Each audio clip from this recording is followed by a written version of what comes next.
G'day everyone, welcome back to Pete's Investing. This is September 13, 2023, and this is the US crude oil price update.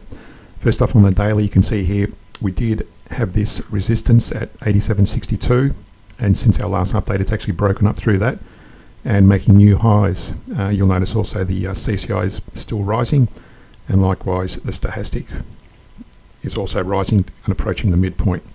So still some strong signals on the US crude oil price. On the hourly, we did project this bearish divergence on our last video versus the price, and that's our target we indicated there with that Fibonacci range between the 23 and the 38%. Now since then, it's the divergence has been invalidated, because you can see there, if I just maximize that, you can see there that that new high in the CCI is higher than that entry point, which means the divergence is now no longer valid. So we abandon that trade. So a couple of things you can do here. You can either take a stop loss, and your stop loss would have happened when that new CCI happened, which would have been up around there, and that would have resulted in a, assuming you entered below this trend line, you would have lost about 3% on that little trade. So no big harm done, because if you followed this approach with these divergences over time, you can see here, since going back here at least, they've all been successful, and they do occasionally fail, and in this case it has failed. So just be aware of that, and there's no golden goose anywhere to give you a 100% success rate, but these divergences usually work, and in this case it failed. So to understand, you need to have a bit of a, I suppose, an iron gut in terms of accepting failure when it happens.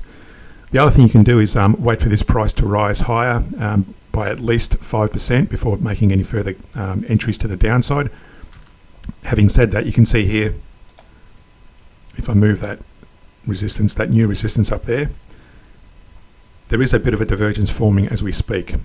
Now if this continues, and if that price rises to at least that resistance, we're going to consider this a new divergence. So just be mindful of that. There's a couple of approaches to take. One is to take the stop loss if you're a stop losser, or you can wait for it to go greater than 5% and wait for a new break to the downside. If it doesn't go at least 5%, I would let it run, and if you're going to hold it and this divergence continues to play out, then I would raise the new target area to there, and I wouldn't be placing any other trade. So if that stays where it is and it breaks to the downside, I'd raise the target area to that area there, and that'd be about the break-even point. You may want to have your target somewhere in the middle there, just below your entry point, to get a few points up and get out of the trade with a small profit. But at the moment, there is a slight divergence forming, but it's not confirmed yet, and I'll keep an eye on that and let you give you an update as we move forward.